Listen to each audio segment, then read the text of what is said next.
Hello darlings, what fettle? Today I'm talking about men and I'm talking about women and about how I see it and how I used to see it. I'll tell you all about it on the other side.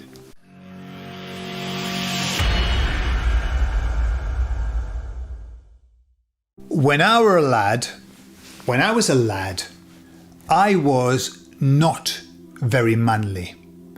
I'm saying that. I don't know whether I'm manly now, but I'm more manly than what I used to be. When I was younger, when I was in my 20s, I was taken for being gay. Okay? I was constantly being accosted, and that is exactly the word I would use, accosted by gay men.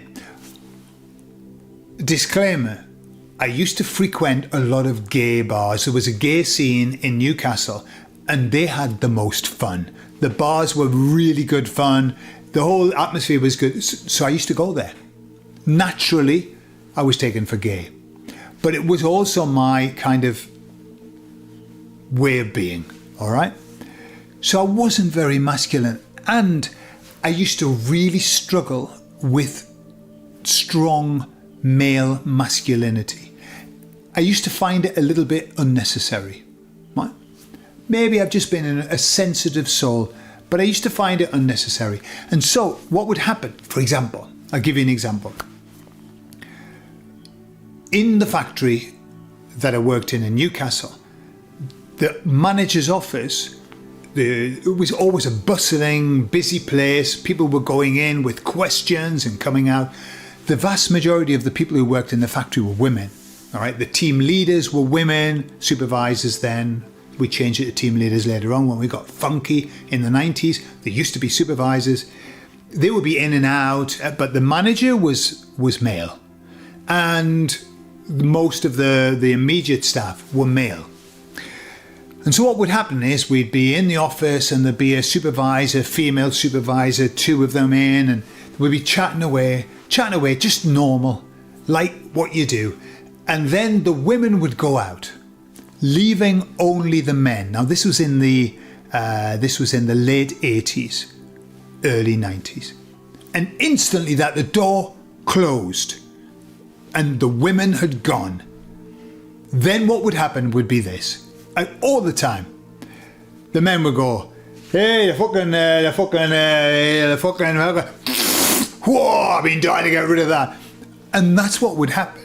They would just become these like gorillas, like swearing for no reason. It's almost like they were like the fart. They were holding it in whilst the women were there. And when the women went, it was like Tourette's. It just had to come out. And it used to, no rhyme, no reason to it.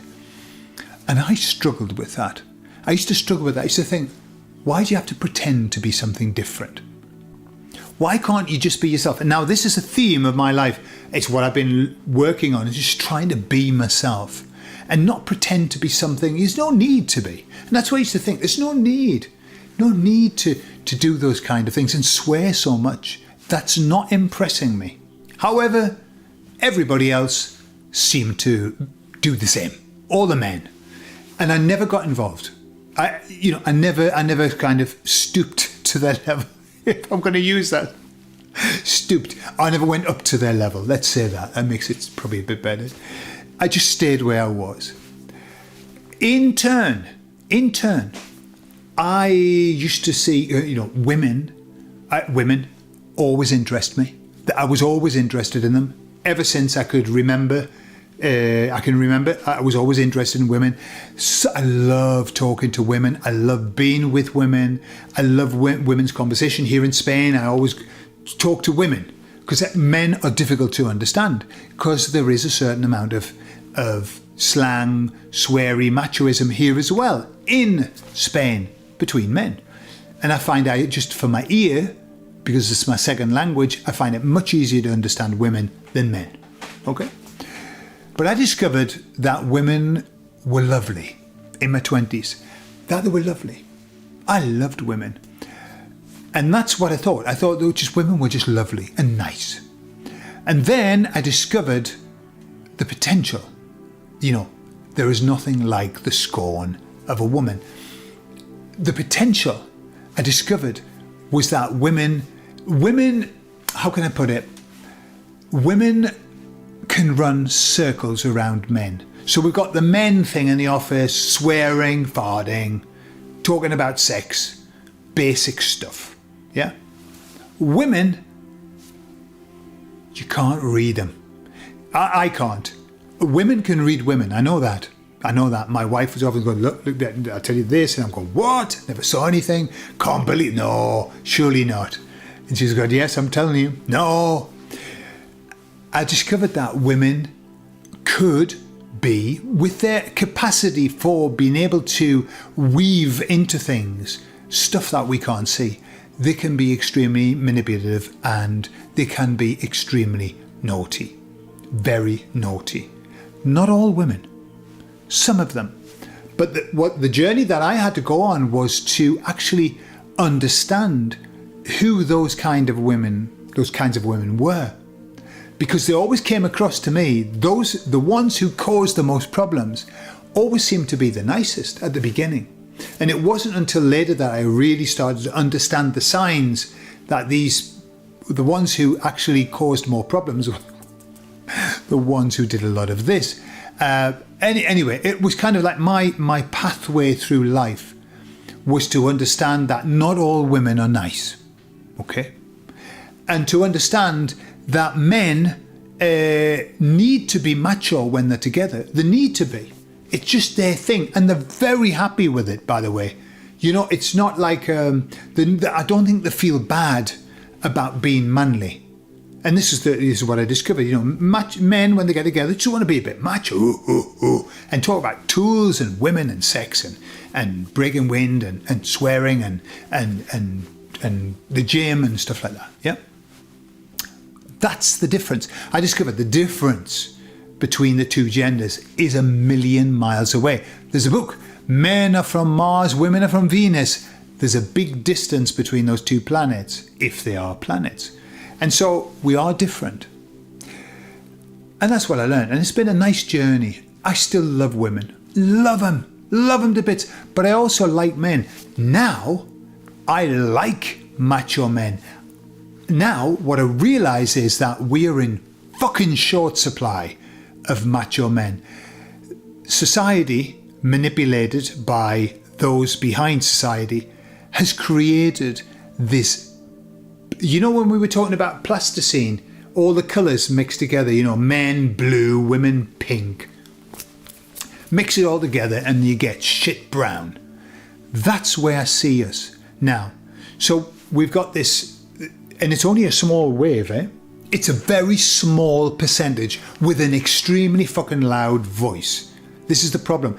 Lots of times we believe it to be much bigger than it is. Because if I walk out and I walk around the streets, I go to a shopping centre, what I see is very clearly girls and boys. That's what I see. Girls and boys.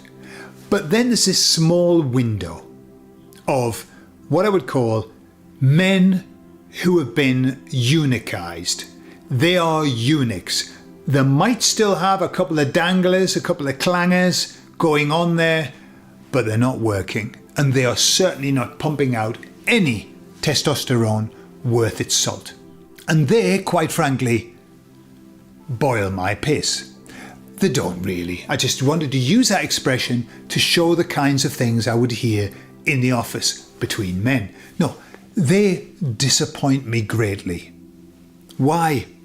Because they're kind of being untrue to themselves. Now, I was never macho, okay? Now, I, on purpose, aim to be more masculine than I've ever been.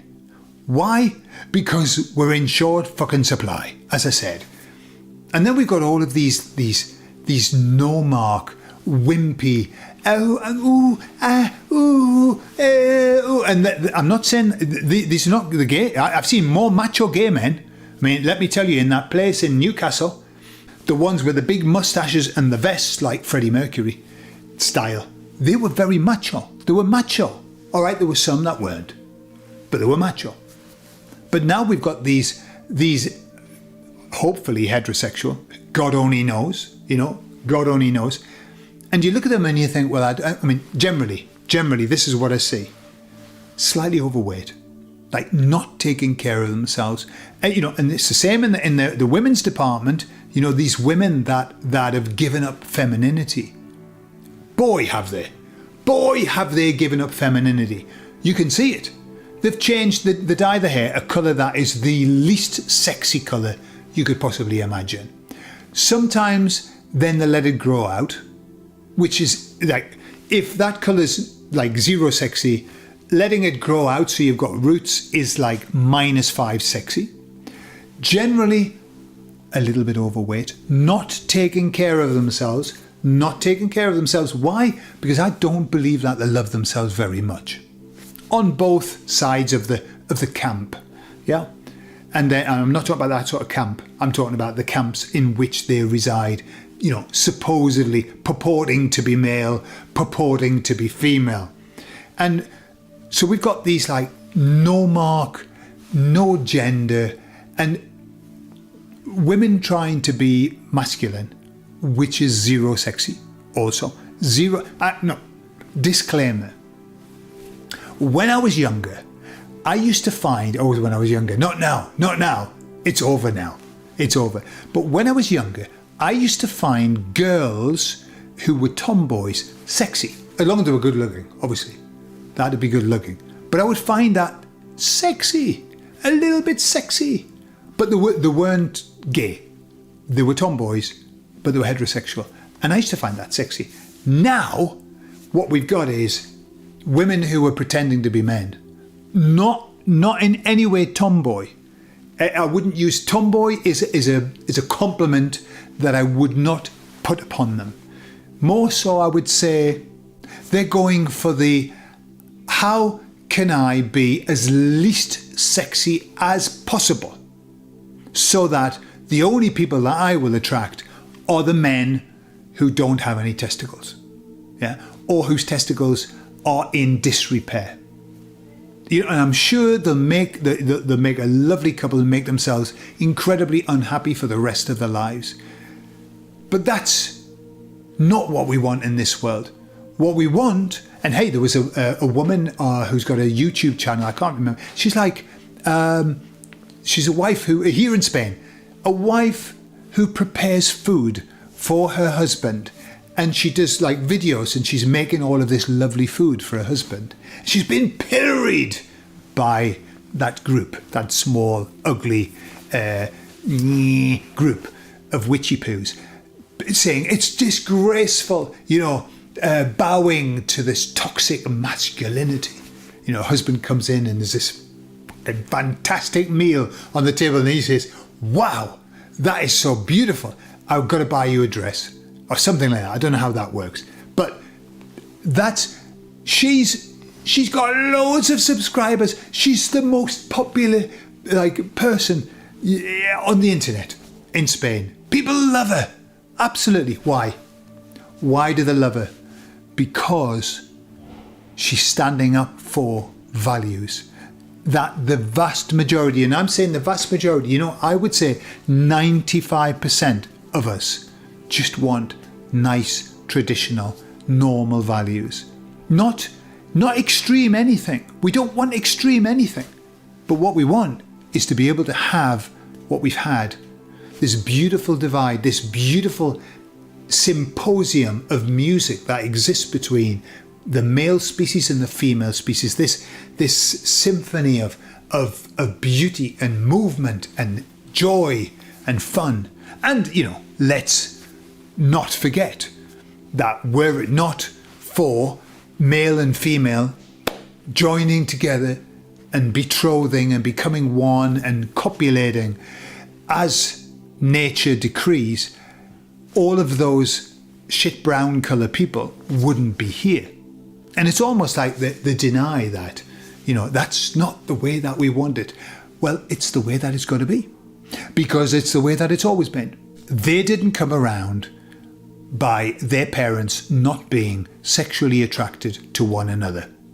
And what they're doing is they're just making themselves in this I'm not going to be attractive. And, it's interesting now, every time that something happens like to protest against toxic masculinity, they shave their head and they say, that's it, no man's going to touch me for the next 6 months. And I look at those photos and I think your timing's a little bit out. Just don't even bother with for the next 6 months. No man is going to touch me. And I think that's pretty much where they're putting themselves in this awful place. And you know the sad bit, I mean, talking as a therapist, there's an awful lot of self-loathing going on. They truly do not love themselves. And they're so angry that they are willing to hurt themselves, to do themselves damage, to have the attention that they believe that they need, because they're not able to give themselves their own attention. They're not able to give themselves a feel-good factor in their lives.